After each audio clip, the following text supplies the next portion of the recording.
you to know your purpose is to go back to where it all began. I know you.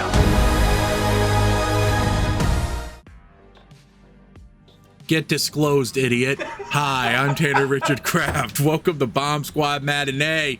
I'm your host and master of ceremony, Tanner Richard Kraft, like I said, and with me I have... Hi, I'm Kentucky Philly. I'm Cody Sweezo. Hello! And if you couldn't tell by Get Disclosed, idiot, we're talking about the internet's favorite movie, Disclosure Day. The internet's favorite movie. Go to the Reddit r/movies thread about this movie. It's nothing but praise, I swear. They're not mad about this at all. Steven Spielberg's newest movie. No warm-up question for this one, because I couldn't think of a good one other... I probably could have done favorite alien movie, but I feel like we might have done that already. I don't know. Doesn't matter. We didn't. Whatever. We'll do that when we do E.T. in 30 years. We'll still be doing the show in 30 years, by the way. Till we're 90. Same amount of viewers, but we'll still be doing it. They go with us. We're just gonna get right into it. Good morning, Kansas City. Let's take a look at today. Today is today's.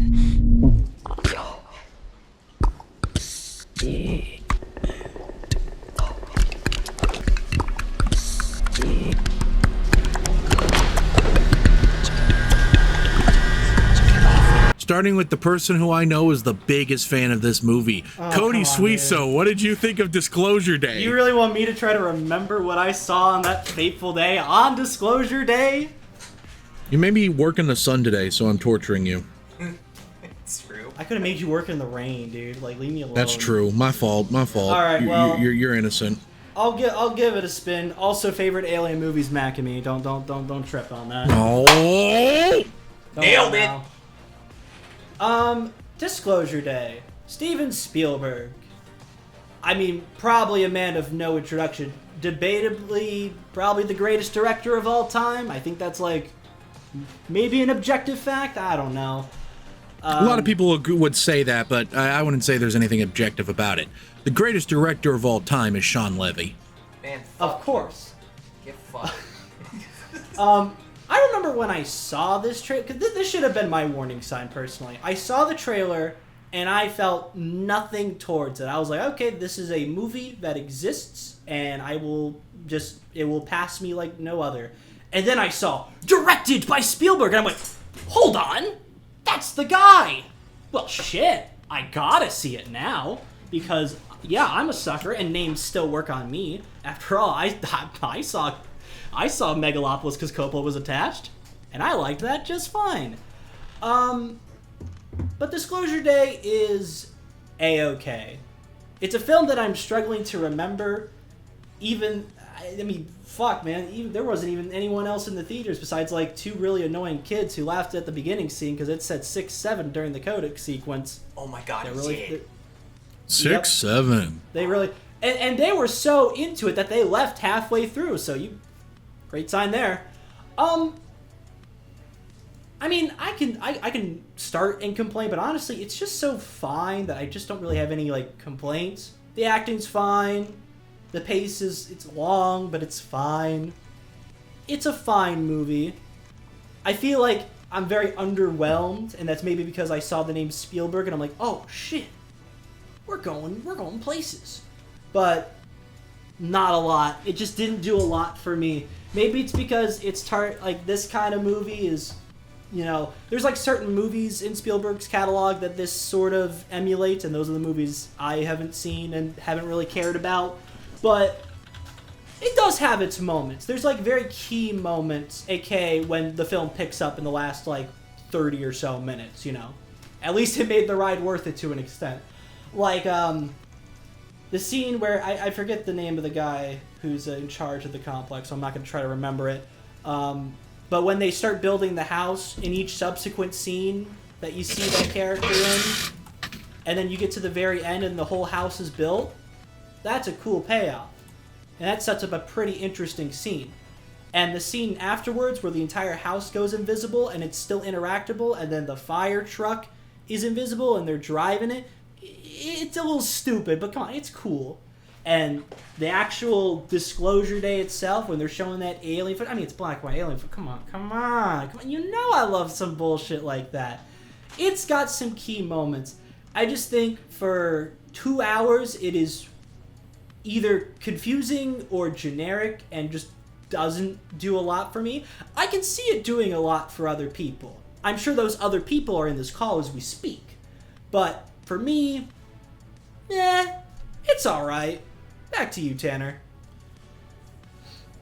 Kill him at once. Get his ass. Take the shot. All right, let's go to someone who hates this movie. Austin Zwiebelman, known hater of Disclosure Day. Shit. I'm trying to remember what verse of the Bible is. God sends his toughest battles to his strongest soldiers. I think it's like Tanner 6:12 or something like that. Because I'm so sorry to do this to you. This was kind of like trying to watch somebody bowl a perfect game, and they get to the part where they have to bowl 3 strikes in a row on the 10th frame. So for young people who don't know, every game of bowling functions the same as a Paper Mario and the 1,000-Year Door playthrough. There is a 3-tiered gauntlet at the very end. Yeah, 2 references young people won't get. That's the bit. I was wondering if, like, late-stage, 79-year-old Steven Spielberg could make 3 fucking certified bangers in a row, coming in white-hot off West Side Story and The Fabelmans.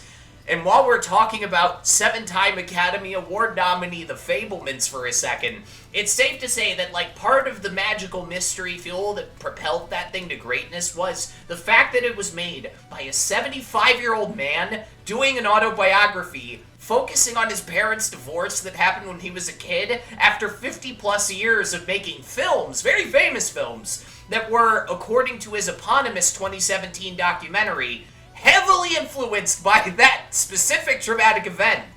And in tradition, like, of movies like Fanny and Alexander from, Bergman, Kenneth Branagh's Belfast, more recently, late career filmmakers turning the camera on themselves often tends to produce some pretty spectacular cinema. But all glazing aside, I think psychologically, for Spielberg, this is basically The Fabelmans Part 2. Let me explain. In real life, after Spielberg's parents got divorced, he created an imaginary alien friend as a coping mechanism. As we learned in Joseph McBride's 1997 book, Steven Spielberg, A Biography. That very imaginary friend was the influence behind E.T. So it's kind of safe to conclude there's something deep inside Sir Stevie that compels him to think of aliens after dwelling on his parents' divorce for a long time. On the record, though, Spielberg states that the inspiration for Disclosure Day came from the 2017 New York Times article, Glowing Auras and Black Money, the Pentagon's Mysterious UFO Program. A minor bombshell that explicitly confirmed the existence of the Advanced Aerospace Threat Identification Program, its budget, its director, the billionaire whose company got the contracts, and some vague descriptions of the videos that they dug up. The article kind of feels like the world's smallest potatoes if you go in looking for proof that aliens exist. The main thrust of it is journalists found a top-secret program that was funded by dark money, and as far as they can tell, some of the shit in the sky doesn't make sense. Yeah, and that's the best they can do for $22 million. But there is one line in the third-to-last paragraph of the article that does seem like the closest living relative to this movie. A quote from program director Louis Elizondo on the topic of UAPs. That fact is not something any government or institution should classify in order to keep secret from people. Now, why did I spend 3 minutes discussing the origins of this movie instead of talking about the movie? Because I think something like this should have more weight, considering who it's coming from and the topic it's focusing on. From one angle, this is just the third act of E.T., stretched really thin into an entire movie. What if E.T. and his Martian family had been held prisoner for decades, and some grown-up amnesiac Elliot and his girlfriend finally wanted to set him free, except we're bereft this go-around of all the day-to-day background on who the aliens are and the fun ways they behave, which is famously something people didn't care about when E.T. came out. Then, from the other angle, it's like one of hundreds of intellectual plot beats from Alan Moore's graphic novel, Watchmen, about a cruel, conspiratorial world on the brink of fucking annihilation that can be freed from the shackles of madness by the revelation that we're not alone in the universe. A classic fucking You Can't Stop the Signal movie like Enemy of the State or like All the President's Men, but also responding to 20 years worth of punch and kick superhero movies with a very play-it-by-ear kind of sci-fi thriller about a Kansas City news personality who can physically stun the competition with psychic blasts of empathy. Ooh. Either way you approach it, the plot's too thin for something this big, with so much public interest. Like, it's Spielberg's spiritual successor, I think about to, like, Catherine Bigelow's The House of Dynamite. That, or, like, the emotional journey it seeks to impose on audiences lacks the same level of dimensionality that we've, or maybe just I've grown accustomed to with Steven Spielberg films. And I will happily admit, for Tanner, that watching a very expensive, well-directed simulation of every news network in the world airing footage that proves aliens exist does make me cry. Because, like, Utopia on Earth or, like continuity in the afterlife, most people, including me, have spent their entire life waiting for that to be a thing that's real. Watching that play out in a semi-realistic way is really deeply cathartic, and I'm like 2-2 on the Waterworks now. I've seen this twice. Somehow, I cried harder the second time. But the film raises questions about religion and the impact of disclosure that it either answers really poorly or just doesn't even fucking try to answer at all.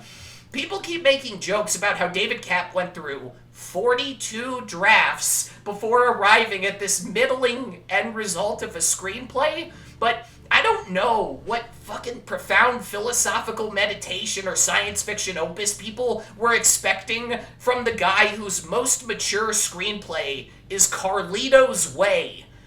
I like to think that they might have courted Eric Heiserer, considering, like, he did that screenplay for Arrival that blew everybody away, but the last credited work on that guy's Wikipedia page is Bloodshot with Vin Diesel, which may have distanced him from a project or two in the last 6 years. So, I'm giving Disclosure Day a 7 out of 10. From a purely technical standpoint, it's nearly a masterpiece, if you overlook the coterie of fucking CGI animals. But it will baffle me for, like, the rest of my life that with all the excitement going on these days regarding, like, secret UFO programs, one of the world's greatest living filmmakers made a pure chase movie that's, like, mostly about how we should stop being dicks to each other. Don't get me wrong, like, empathy is a really good counterpoint to the global uptick in fascism that we're living through. But it's just not enough for a 2.5-hour Steven Spielberg movie. Those are my thoughts. Back to you, Tanner. Please, kick our asses with positivity, like in the movie. I like the movie. You're right! I was wrong! Episode ends there. Logo. And roll credits. Yeah, I've seen this twice. I saw it opening night a month ago, and I just saw it yesterday again with my family. My whole family were really big fans. I loved this. It was very different from what I was expecting. This was advertised as Spielberg's return to blockbusters, and other than a couple of really amazing chase sequences, it didn't quite have the blockbuster set piece punch, which was fine. I think the emotions it evokes are Spielberg at its best. Late era Spielberg is maybe like my favorite period of Spielberg's work. West Side Story was amazing. It was so good that I still gave that movie 5 stars while simultaneously thinking, yeah, the lead didn't do that good a job. Very fascinating thing there. Ansel Elgort, to be clear, not Rachel Zegler. Rachel Zegler is perfect in that movie. But The Fabelmans is maybe I think my favorite Steven Spielberg movie. If only because it, like, makes you want to rewatch every Steven Spielberg movie and go, oh, they really are all about his parents. Sure. Like, every movie is about his dad or his mom or divorce. It's kind of crazy. Also, I appreciate The Fabelmans in the sense that it's a movie about how it's actually a burden and a curse to want to be a filmmaker. How when emotional things happen to you and you want to make a movie out of it, and how upsetting that feels. I think that's art in general, but it's specifically about film. Is this the best movie Spielberg has ever made? No, it's not. Is it his best Alien movie? Yeah, it is. I mean, there's E.T. and Close Encounters. No, wait. There's Indiana Jones and the Crystal Skull. I actually think this is I suppose better. that counts. I like Disclosure Day more than those movies. I'll say it. That's probably a hot take because E.T.'s a classic. I know some people out there that would kill me for putting this movie above E.T., but it just really connected with me. Ultimately, because here's the thing. It's a Spielberg movie. It's going to be impeccably blocked in ways that blow your fucking mind. It's going to have a shot that you at some point look around and go, this hasn't cut. And it just feels totally natural because he's able to get all the shots he wants out of his blocking. For me, the big one is when Josh O'Connor just goes full Metal Gear Solid around the Wardex cops and sneaks into the car. I like that a lot. I think that's really technically, of course, it's perfect. Even the CGI, which yes looks wonky, but I will say maybe it worked for me because they're not animals, right? They're not supposed to be animals. They're supposed to be pastiches of animals. They're supposed to be aliens in disguise. Oh, I see. So I guess it kind of worked for me because of that. And also because, like, maybe the shot of the year is the shot where it goes in on the deer, and then it starts on one side of the deer's face, and then the camera slowly pans around the deer as it morphs into an alien face. Like, almost complete, like it's like an invisible morph. It's so effing cool. I love that shot. I love that scene. Like Austin, the final 10-15 minutes where they're doing the disclosure, when it's finally disclosing, that shit makes me cry for reasons I don't fully understand. Knowing that it also happened to Austin makes me feel better, and also knowing that when I saw it yesterday, I heard people around me crying. So it's not just me or Austin. It's like there's something genuinely emotionally, the pathos of that scene clearly works. I don't know. I love the performances. I love the acting. This is maybe my favorite Emily Blunt performance. That panic attack scene is really incredible. I've seen some people critique the fact that they don't really buy her performance because of the Botox that she has in real life. And to that I say, that might be a problem in other movies, but it makes perfect fucking sense for a woman who wants to be a reporter, make desk in her late 30s to go out of her way to get plastic surgery or injections and shit like that. Just makes sense, if you ask me. That tracks for her character, I think. So, is that what the filmmakers intended? Probably not, but it doesn't really mess with the performance for me. But also in general, I find that never bothers me. People point that out with Nicole Kidman a lot. I don't know. It's their other mannerisms in their voice. Sure, their micro expressions are maybe a little fucked with, and that is not good. But it's never bothered me in any movie, at least none that I can think of. But she is like remarkable. Josh O'Connor is also really great. The entire cast in general, I think, is killing it. Honestly, Colin Firth. It's always so funny when Colin Firth is in a movie.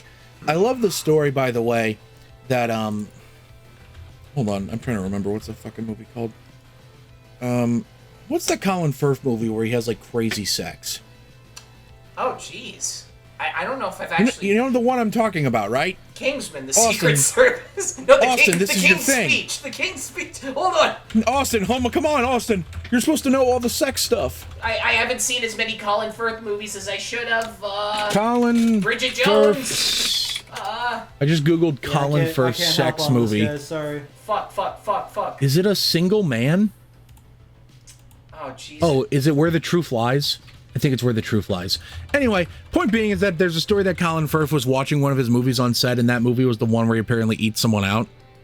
And he was just like watching it like it was a normal thing. Very funny. He was watching that when they were filming the like ending, by the way. Damn! It's good. Good motivator, I guess. Jesus! Eve Hewson as Jane is also fantastic, but listen, this guy, he kills it in every movie, even in bad movies, even a very bad movie that came out this year. Fucking Coleman Domingo, there man. we go, baby. His monologue where he's like, this 79-year terror campaign, people are starved for the truth. I'm like, fuck.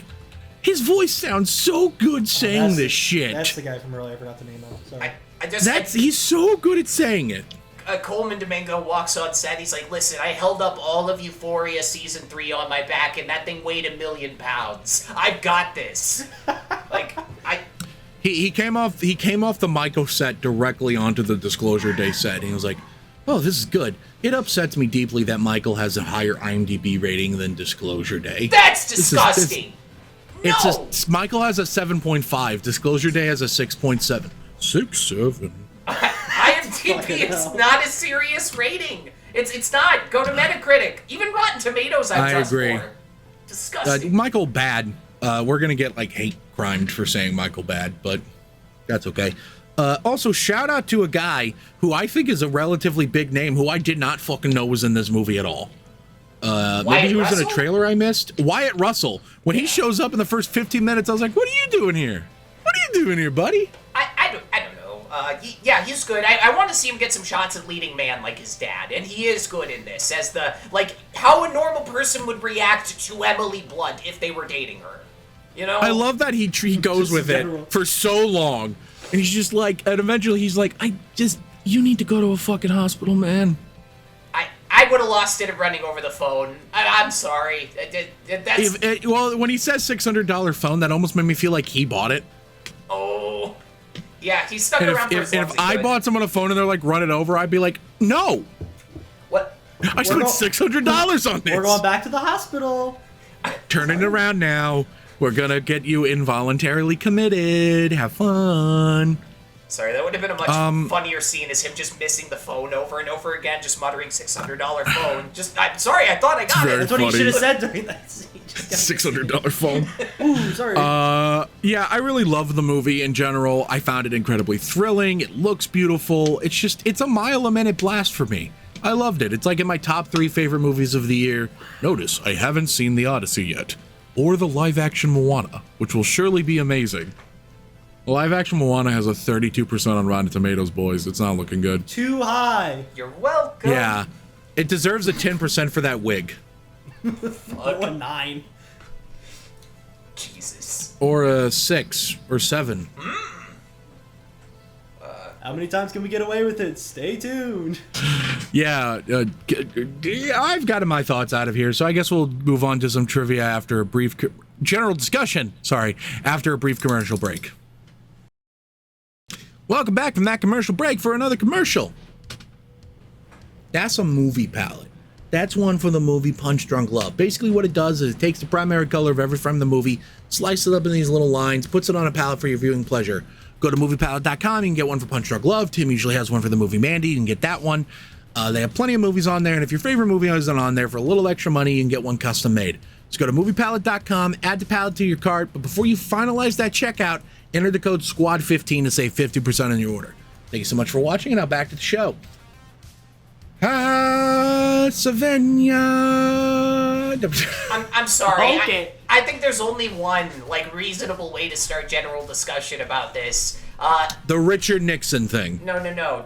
Do you believe in aliens? I want to hear each of you tell me if you believe in fucking aliens right now. Go ahead, Tanner. I think that mathematically speaking, scientifically speaking, with the vast infinity of the universe, that surely there is another planet out there that has developed intelligent life. Furthermore, I personally believe that there is a very real chance that there are single-cell organisms either that used to be on Mars or might still be there deep under the planet's surface, or more optimistically, hold on, let me look this up. I think more, hopefully, one of Jupiter's icy moons, one of the bigger ones like Europa, I think could potentially have single cell organism life on it. That's just in our solar system. I think the chances of intelligent life having developed anywhere near Earth other than Earth, anywhere near Earth, close enough to have even reasonably visited us, I find that preposterous. I do not believe that we have been visited by aliens, intelligent life, per se. I think almost every UFO or UAP sighting is usually just the military finding another country's aircraft that they're testing and they don't know about it. Or some hooligans doing some crazy shit. I don't know. But I do personally believe that most UFO and UAP sightings are just experimental military aircraft that the United States government or other governments don't know about. So do I believe in aliens? Yes. Do I believe intelligent aliens have visited Earth? I do not. Wow, damn, took the words out of my mouth. Cody, do you have a differing opinion on aliens? I should have worded it as, do you think we've made contact with aliens? They're like covering it Yeah, up. I'm about to say, I believe in aliens because that sounds fucking awesome, Austin. That's it like it is. Now, whether I believe we've made contact, I don't believe in that because the way that anything in this universe of ours moves is fucking slow as shit. So nothing's gonna happen. People act like we're gonna be visited by aliens. Dude, it takes hundreds of thousands of years for any animal to suddenly change into something more interesting. We're not gonna be visited by aliens in the next year. I mean, I do believe that there are planets far, far away from Earth that have developed life. I think that's possible. Oh, yeah. Intelligent life. Just maybe even intelligent life that is smart enough that they have figured out how to touch the stars. But they're still too fucking far away from us. They're so far away that we can't even really detect them. Yeah, maybe one of them's doing a Project Hail Mary trip to us as we speak, but like... That's still a couple... I mean, who knows? Here's the thing. We would probably be able to figure out if an object was heading towards us within... Even if it was moving at light speed, I think we would have like at least a decade's warning. Yeah, I think I heard a trivia fact once that if something was moving at light speed and it was the size of a raindrop, if it like came into Earth's atmosphere, the whole thing would burst into a big bubble. Something like that. Just the idea of a giant craft zooming in like a Marvel movie is like physics-wise, we do not want that to fucking happen. It would have to slow down well before it reached Earth. Yeah. Or else it would cause massive destruction. Hope they're good drivers. And that's beyond there. the fact that I do not think it is physically possible to make a craft that can travel anywhere close to one speed of light, 1c. I do think it might be possible to create a craft. So here's my thing. I'm not a physics expert at all, but I do believe that I think if higher dimensional beings than us exist, we are three-dimensional beings, right? Right. If there is such a thing as four-dimensional beings, five-dimensional beings, six-dimensional beings, because as you all know, time is just another dimension. We only experience it linearly because we are not capable of comprehending it. Technically, everything we've ever done and everything we ever will be is... It's like a big sculpture going through space, you know? It's effectively set in stone, but like that doesn't mean free will doesn't exist. It's complicated. Just because you were destined to make a decision, your free will still led to that is generally what I believe. Regardless, I think it is possible that higher dimensional beings could maybe use like something. If you believe that wormholes punch holes in space-time, which I do believe some scientists believe is possible, there may be such a way to develop a craft that could punch holes in space-time, so you could jump through large parts of the universe. It would take massive amounts of energy, obviously, and I think a real limiting factor of why we haven't had aliens visit us using such technology like that is that the amount of energy to make it would be so large, and I don't know how you would store that much. Even with nuclear fusion, it's a hard ask. If it's possible, it might not even be possible. I haven't really read up on these types of astrophysics questions in a long time. I could be talking out of my ass a little. I'm not an expert in this at all. Point being, aliens exist, yet yes, intelligent ones have not been here. Arguably, we're not intelligent. So, I mean, like... Why would they even come? Yeah. Yeah. Okay. That was my thing that went with the theming. Did anyone else, I guess, have a Disclosure Day themed question they wanted to drop on the forum? I read a tweet the other day that was asking, not as a joke, but in earnest, as a genuine question, because it's what came to this person's mind, and I'll be honest, this also came to my mind when I watched this. I'll preface this by saying I think it is a common trope, and not even a trope, it's just a common pattern, that children that report abduction experiences, specifically probing-related ones, have typically been, it's a very adult discussion, sorry, have been molested as children. And that is typically, the alien abduction story is typically something their brains have created to comprehend that trauma. Even though I found the scene very moving, the way Josh O'Connor's character was acting when they were going down that memory lane, like the thing, like, they're not animals, go back, and the fact that he just kept panicking was so interesting to me. So much so that I think it opens a question, which I do not think is the film's intention, but I have seen some people interpret it this way, that even though the movie makes, I think, it very obvious that the aliens are friendly and they're here to help us, there are some interesting counterpoints to that. Josh O'Connor character and Emily Blunt's character, Daniel and Margaret, did not ask or consent to be these vessels for the aliens' plan. Josh O'Connor responds to this event like it's a deeply traumatic event akin to molestation. Margaret completely blocks the memory out of her mind.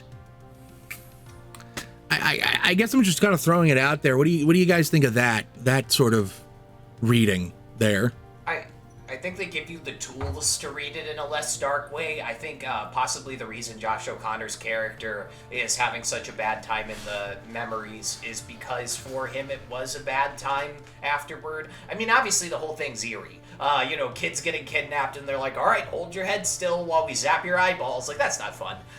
But it's, for him, like, he went to jail. He lost everything that he had. He couldn't build a relationship with anybody until he ran into, a former nun.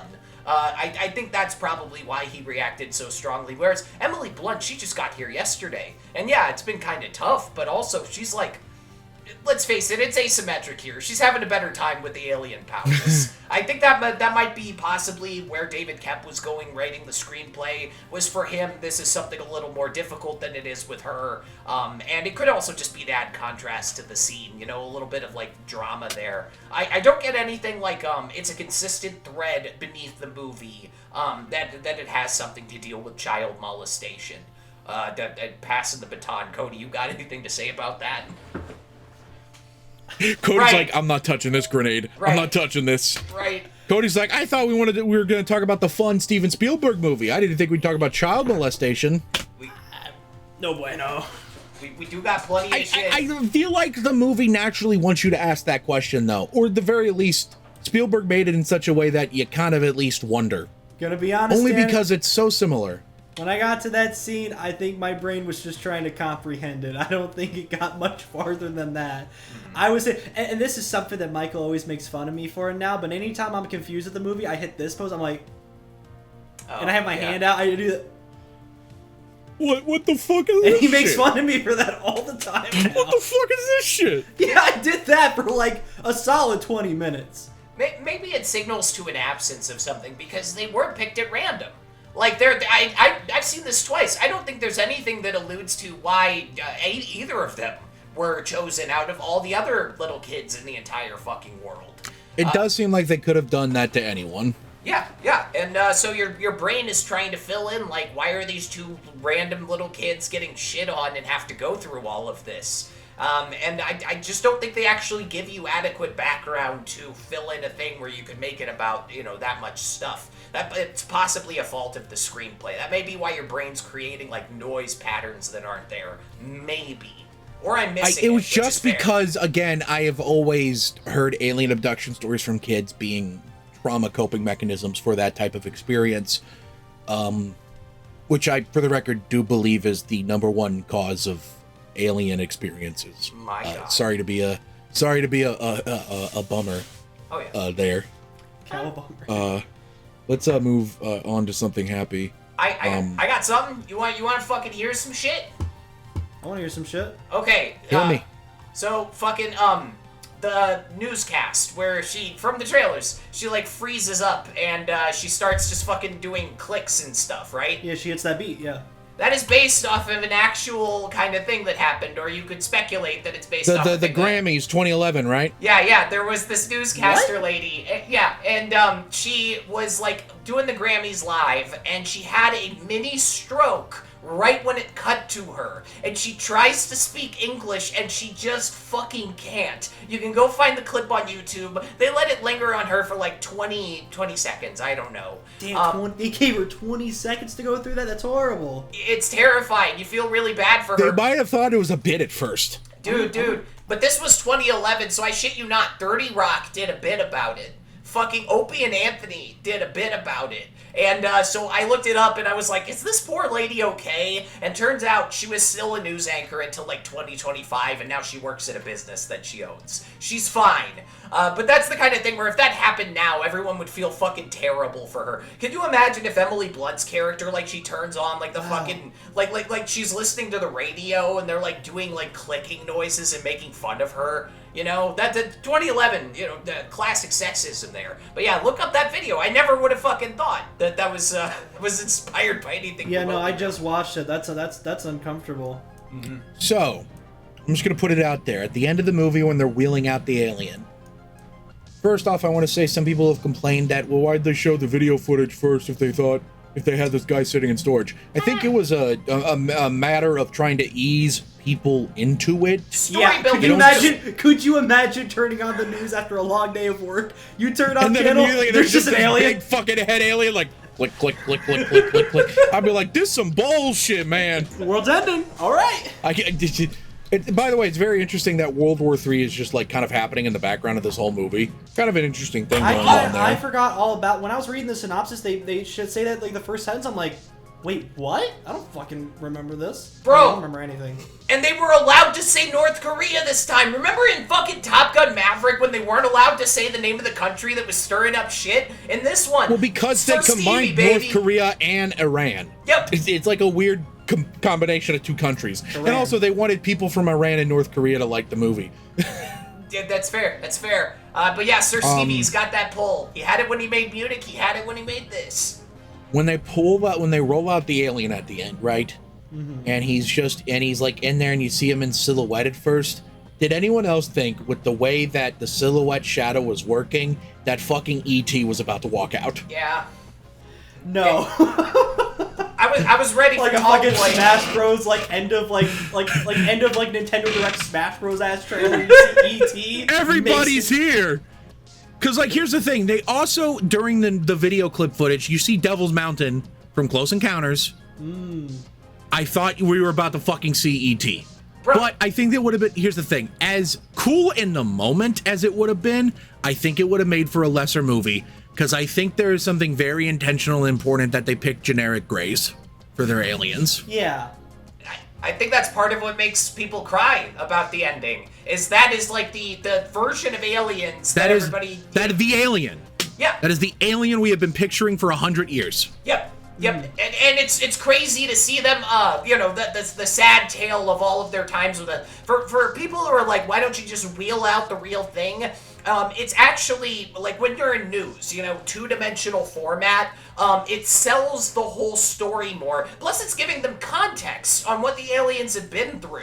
If they just wheeled out the guy and he started speaking in clicks like, yeah, they dissected us, we crashed and they jumped on us, bro. No, everyone would be like, what the fuck is going on? It's way better to tell a story with pictures. There's a reason it was in that order, a fairly obvious one.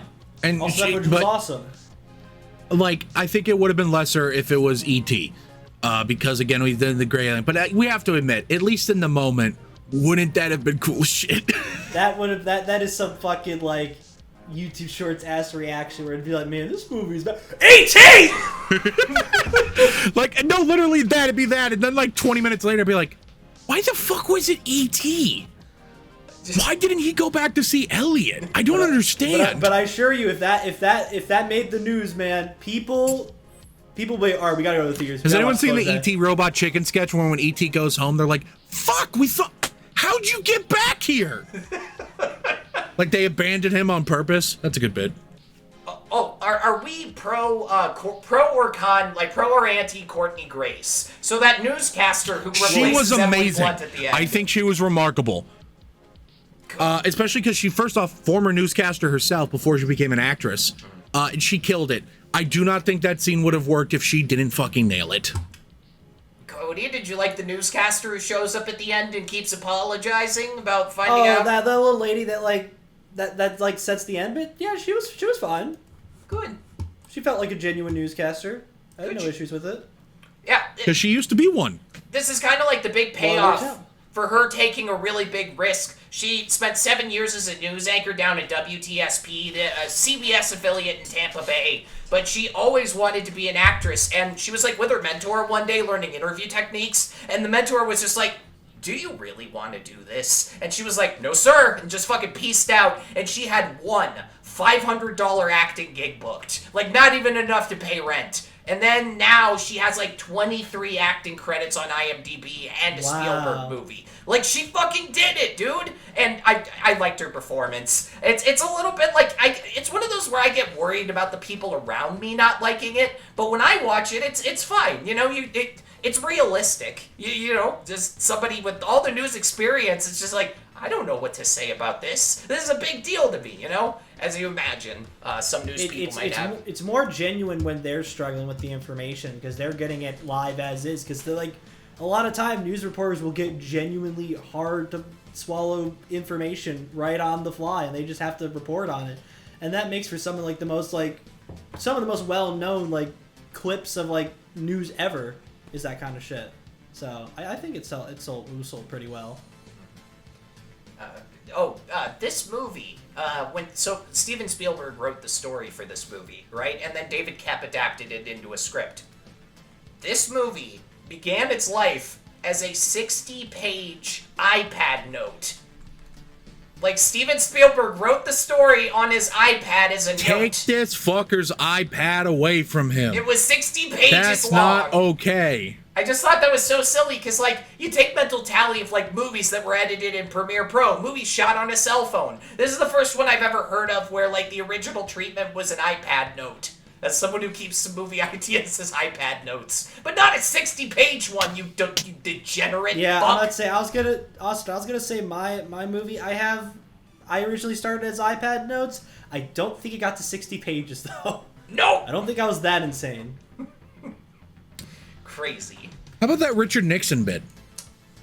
Who's that TV guy? Jackie Gleason? You said his name That's earlier. Jackie Gleason. So first off, I should clarify that this is a real urban legend. And by urban legend, I mean this is something Jackie Gleason's wife said happened after he died. That in 1973, Richard Nixon brought Jackie Gleason in to see some aliens. You want to see some aliens? Which I have to say, not Nixon. Yeah. I don't think that's very Nixonian. Dude, I know it didn't happen because everywhere Nixon went, there were 3 cameras and a tape recorder he didn't know about. When he was at Area 51, that was the day they were down there, testing out the new IMAX camera. Nixon accidentally recorded himself everywhere he went. And sometimes deliberately recorded himself everywhere he went. Yeah, We'd have the tapes. That's just not Nixon's thing. I just don't think Nixon would care about impressing Jackie Gleason. Mm-hmm. At least not like that. But it's an urban legend. It was kind of cool to see there. That Nixon actor kind of had that shit going with that fucking stride. He was like, "I'm Richard Nixon." Hello. I gotta rewatch it for the Nixon performance. I think it's really funny. It almost makes me think, did they not get permission from Jackie Gleason's estate to refer to him as Jackie Gleason? Oh my god. They just said some TV star. That is a good point. I like to think of Jackie Gleason's estate just being swirling around in the chair $1 million, thinking that Spielberg has a fucking MCU budget on his hands. And instead they were like, okay, and then they watch the movie and it just says some TV star, and they're like, we should have just asked for $100,000. Oh well. We could have been eating Korean fried chicken right now, and instead they're calling our grandpa some TV star. I'm gonna keep it 100 with you guys. I thought they used the fucking machine learning model from The Brutalist on Emily Blunt to speak Korean and Russian and all those other languages. I was almost dead certain, because it's fucking incredible. She sounds really convincing. She didn't, actually. She did it the hard way. She just hung out with a dialect coach. Disney released a model in 2017 for lip dubbing, like, foreign dubs and shit. They've had this tech forever, and Emily Blunt pulled a fucking Christoph Waltz in Inglourious Bastards. Like, if I'm gonna glaze that performance, I'm sorry. I gotta give her credit. It was really fucking impressive. I never would have thought Emily Blunt could do this. Emily Blunt also did the clicks and clacks herself, which, by the way, apparently happened after she was talking to Spielberg about it, did the clicks and clacks, and when she was talking to Spielberg about it, she was like, oh, don't worry, we can just AI it later if you can't do it. And she went, no, I can do it. And then later on in an interview, he just said, I don't know if someone asked him specifically, Emily Blunt said you would AI it, but apparently what Spielberg said in an interview was like, oh, if Emily couldn't do it, I was just going to have my sound designer do it. Which means one of two things. One, Emily Blunt heard Spielberg say, oh, we can just do it in post if you can't do it, and she assumed AI.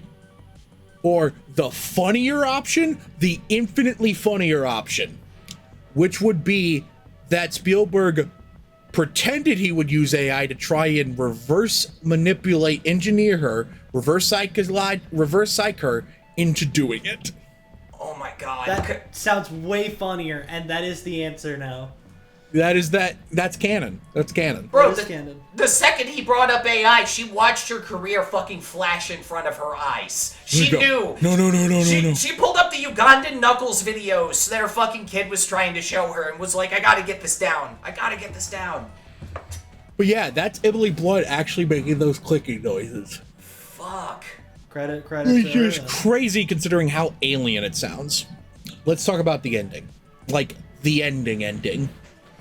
Oh, listen. Like when she goes in front of the camera?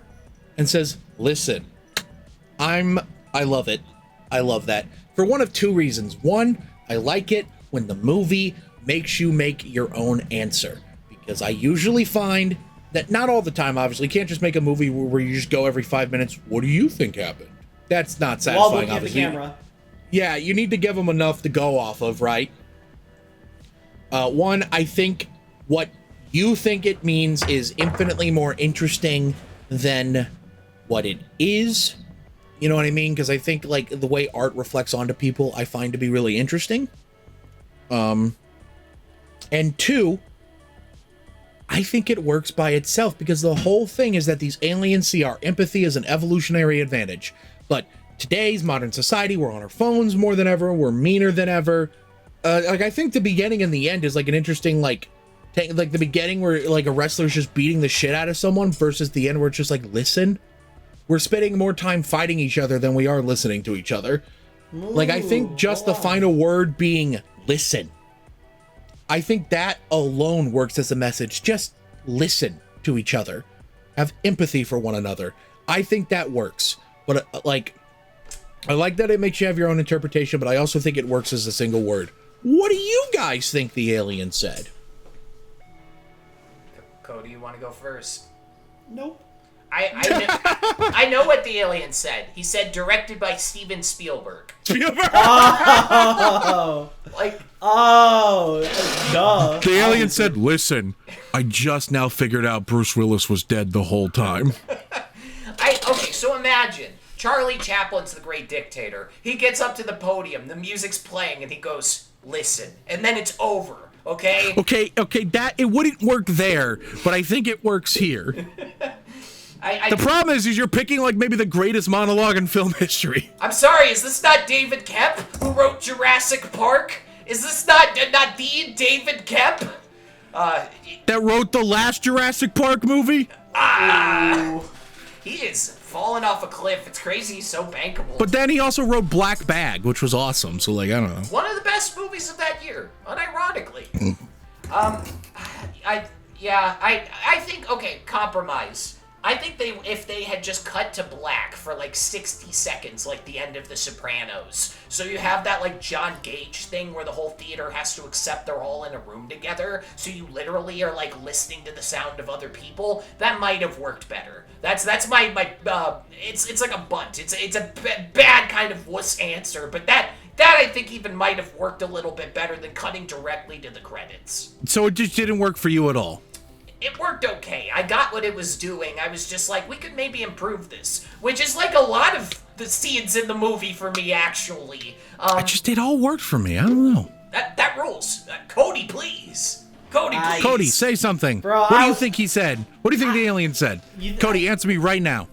That's what he said. You think the alien said that? The alien said, "Oh God, it hurts! Oh God, your gravity, Jesus Christ, it hurts! 200 years old, Help get me! me outta here!" Can you build me a fucking ship out of here? Jesus Christ, I'm 87. This is bullshit. My species doesn't supposed to live this long. Help me, God, help me!" Yeah, that's exactly what he said. I don't know, man. I was kind of like half checked out by the time we got to the 2.5 hour mark. I wasn't there. Listen, I have to drop a massive shit. That's what the alien says.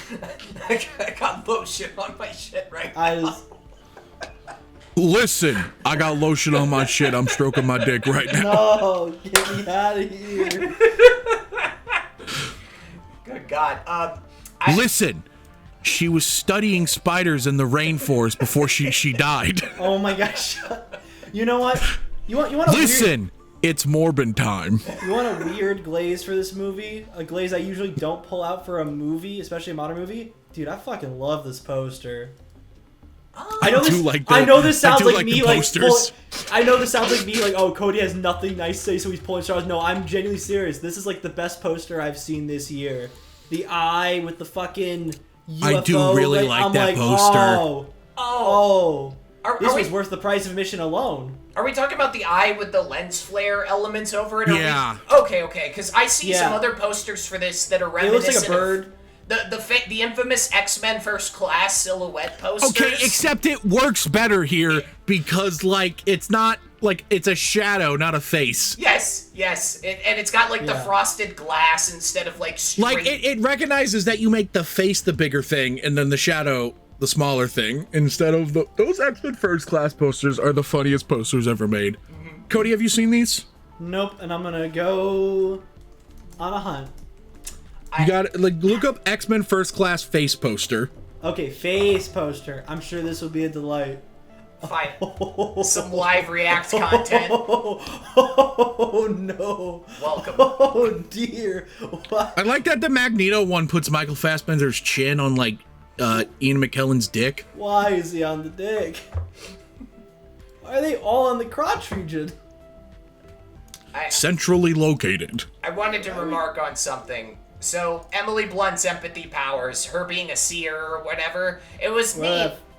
It was novel when I watched the movie, but it reminded me of this scene in Lucy with Scarlett Johansson, where she's like at 60% brain power and a physicist that she'd never met is like, hey, can you show me a sign that you're using more than 10% of your brain? And she immediately puts her hand on his shoulder and is like, your daughter Gabrielle, age 6, died in a car accident. It was a blue car, leather seats, a plastic bird hanging from the rearview mirror, and this dude is just like frozen, fucking crying. It's like a funny superpower, like, you know, the Charles Xavier making Magneto relive the Holocaust kind of bit.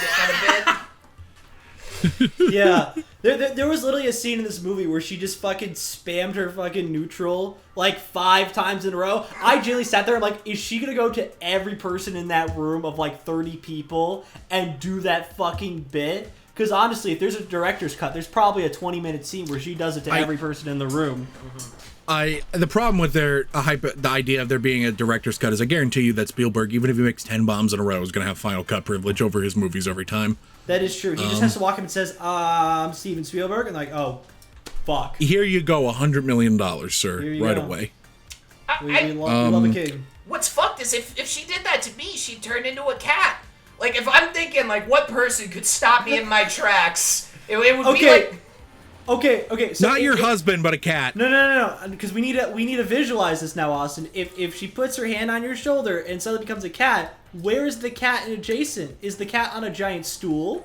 It's just a cat person. Is a cat? It's just from Cats. It's Taylor Swift's character from Cats. Oh.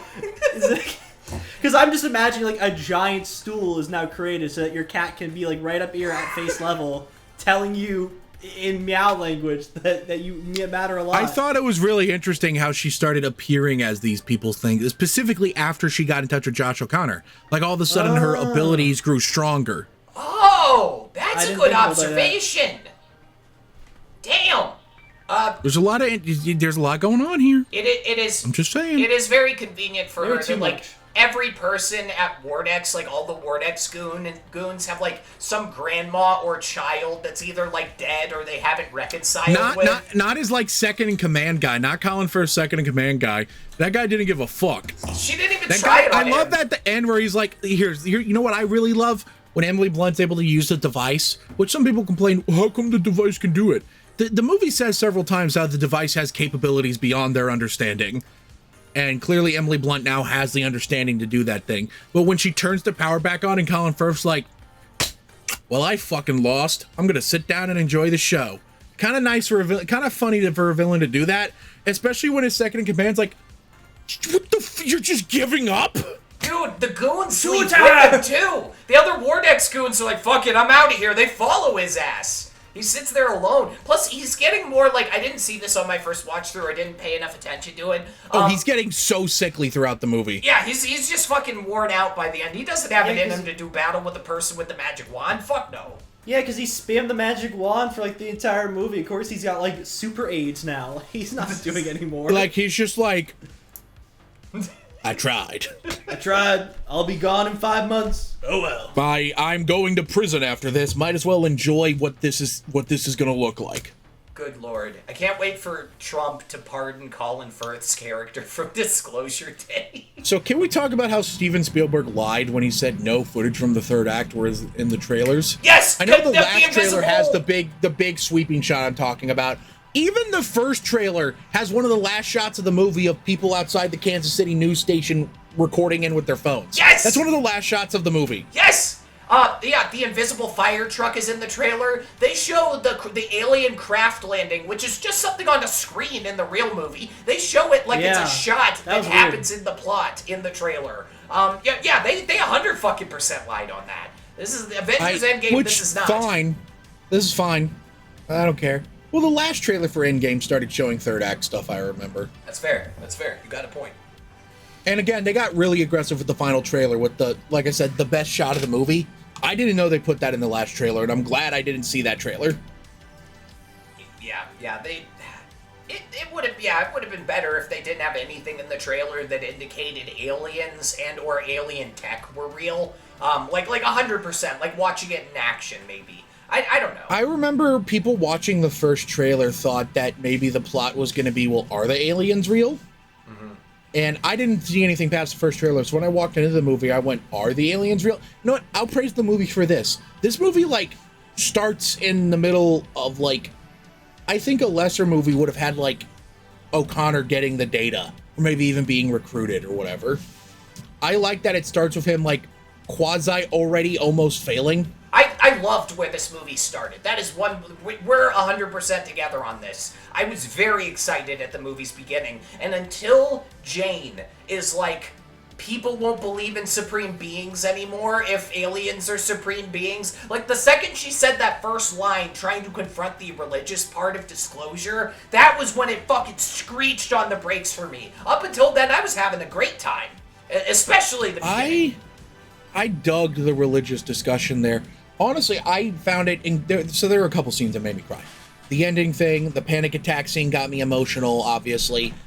But what I found surprisingly very moving, especially on my second watch, was when the nun says, why would he create such a vast universe and leave it for only us to enjoy? I found something incredibly moving about that. Like, that touched my heart in ways I can't quite explain. I also can't explain why the last 15 minutes make me cry. I don't think it was a cathartic thing because I personally don't believe aliens have ever visited us. So, I still don't... I guess maybe it's just this idea of the world being united in something is incredibly moving. The monoculture coming back to life for this event. Just I all guess I those would have shots of, cried if it might have also worked if the ending was just everyone in Times Square watching the series finale of Seinfeld. I might have also cried at that in that case. If it was just monoculture coming back. They have all those very expensive shots of people who are like on battlefields in the kind of World War III scenario, just pausing in the trench to watch their smartphones. There is a little bit of like, holy shit, the whole world is paying attention right now, like that we don't really get anymore. For me, it's that I want it to happen. Every part of my brain knows it's not real, but I want it to happen. Like, I don't want to believe, you say. Yeah, I don't believe fucking heaven's real or that the Christians are right, but I wish they were. That would be pretty dope compared to what's, probably gonna happen. It's one of those things where I just badly want it, and seeing it, Spielberg did a really realistic depiction. Like, for most movies, it's a big deal if you sit Anderson Cooper down, and he does a fake little junket about your shit, right? They got so many anchors for the final scene in this. So many actual news networks, like their graphics packages. It's all like all over the place. Like it feels like the it's Fox happening. News bit made me laugh both times, by the way, when Fox News is one of the ones showing up. Because, like, I think the infographic should have been fucking, like, U.S. government cucked. Oh. Austin froze on me saying U.S. government cucked, which is really funny. What did you do? Okay, we're Oh, back. there he is. He's back. We're back, So, baby. like, what did the Fox News... I think the Fox News graphic should have said U.S. government cucked, question mark? Or, illegal aliens, question mark. Do some kind of spin on They it. would have done, like, some immigrant stuff, like, wow, we have to deal with illegal aliens from space now? They'll just let anyone in. Yeah. Oh, they actually filmed the thing in 30 Rock. They filmed at the actual, like, headquarters over in New York. One of the guys in that room is, like, an actual, like, news producer at NBC. Yeah, they got actual, like, personnel from the room to, like, play themselves, kind of. Which I thought was really impressive. And a lot easier like than the building moment- another set. I like the moment where they all slow down at 30 Rock when the alien gets rolled out. When they all freeze, like, is this fucking happening? Yeah. That's really cool. That's the quietest those people have spoken in years. Just fucking, yeah. Oh, this movie used its F-bomb well. I don't know if either... Tanner, you probably remember this, right? It was... I remember two. One that kind of got muted, but one that was very clear. I don't remember quite where the first one was that got kind of muted, but I do remember when Emily Blunt and Josh O'Connor are trying to get away before they get hit by the train. She's like, what the fuck, or something? Yeah, he predicts, he's like talking about how she may have gotten her powers, and he specifically remembers, he's like, oh, you saw a cardinal, right? And Emily Blunt is just like, holy Sheldon, you're freaking me the fuck out! And it was really solid, because, she's talking a lot, and you seeing the F-bomb to her was responsible. In my list of top, favorite PG-13 F-bombs, I'd put it under Catch Me If You Can, at number 5. That would be my list. It's up there with, I'm fond of the Martian F-bomb and text. Fuck you, Mars. Is that it? Yeah. No, I think he's like, what the fuck you mean you can't get me? Or some shit like that. It's something really funny. I'm gonna look this up. Hold on. Still, the Martian F-bomb. The best PG-13 F-bomb, we all agree, is The Social Network, right? Like, that's still number 1? I have some bad news. X-Men First Class? Anchorman? No, don't they? Isn't it cut from The Social Network? My fuck you flip-flops. Oh, yeah, fuck you flip-flops. Sorry, you're right. That is the best one. I was thinking about the most famous, obviously, they censored fuck in the movie ever, which is in The Social Network, that scene where Armie Hammer goes, let's gut the frickin' nerd. They didn't even change his lips. He's clearly saying fucking nerd. Yeah, they also had to cut him saying a lot of, dropping a lot of M-bombs, apparently making speeches about Somali people. It was crazy. They had to do a lot of dubbing of Armie Hammer. Thank God he's in Germany now. Thank God he's back where he belongs. People ages away from the citizen vigilante news cycle. Like, what the fuck is Austin saying? Did you see that are you talking about when Armie Hammer was like, that is not the movie I agreed to be in? Yeah, Armie Hammer was recently in a very racist Uwe Boll movie, and apparently it was like an Innocence of Muslims thing, where Uwe Boll is like, yeah, we're filming like an action thriller, it's like Taxi Driver, and then when it's cut together, it's just the Turner Diaries. It's just fucking hate speech. I forgot all about the Innocence of Muslims. Jesus Christ. We were kids when that came out. That was wild. Yeah, It is wild. I remember hearing about that back in the day and not understanding. Jesus Christ. Also, Emily Blunt's character has that shit on. She looks like a character in the Drip memes with, like, her bright white shoes. There were a couple times of her, like, when she's getting out of the car to go rescue Josh O'Connor, I was just like, she's got that shit on. Like, somebody's got to put a Supreme logo on the back of her coat. Like, make a drip cut of this movie, because she's almost there. She's got that shit on. Yeah. I think I'm running out of steam. How about you guys? Totally. Final thoughts? Cody, what are your final thoughts on Disclosure Day? Full disclosure, I think the movie is okay. I don't have much grievance towards it. I also don't have much praise towards it. It is a movie that I saw, and I don't regret seeing it, which I think that's good enough, I'd say, for most people. I mean, next time we talk Spielberg, I'll make sure to say better things, because I don't have a really good track record with Spielberg films right now. I'm really desecrating myself here. Don't worry, next time, I know the next one. I'll lock in, I promise. Stay tuned. Yeah. I was gonna ask Austin, what are your final thoughts on Disclosure Day? When I was a young boy, I'd tell these stupid jokes. Like, I'd go up to somebody and be like, let's get something clear. And then I'd, like, point to a window. Another, like, lazier one was just, like, coming up and being like, listen. And then not following up. So, like, imagine my shock when Steven Spielberg and David Koepp stole my fucking bit.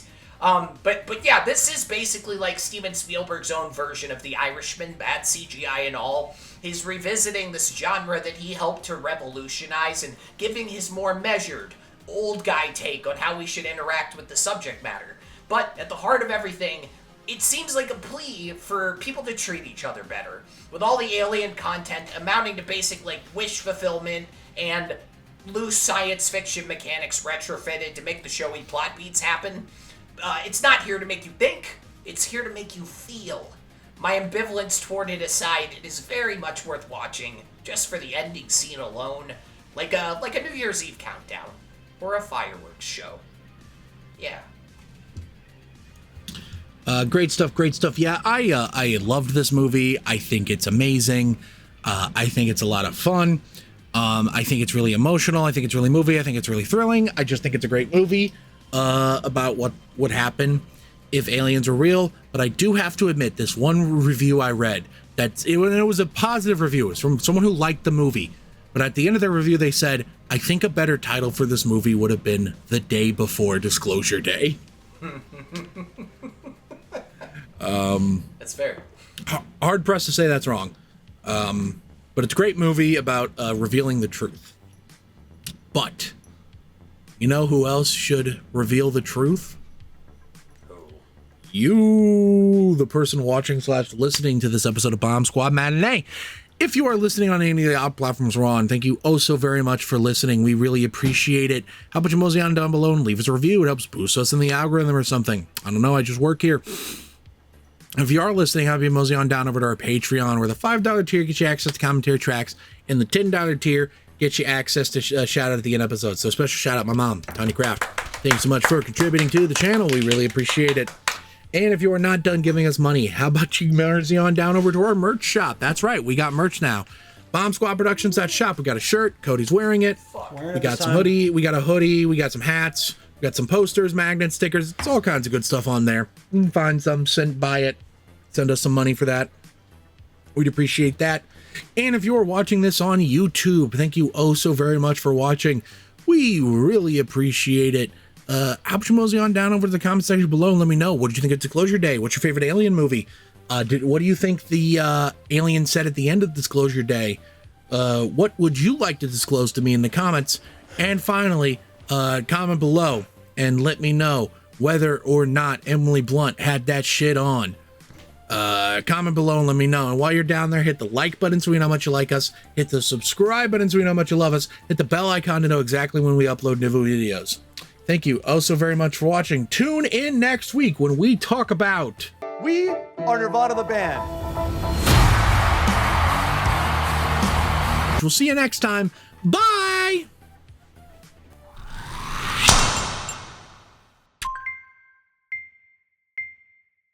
They slid my ticket across the table and I said, sorry guys, I gotta see about a girl.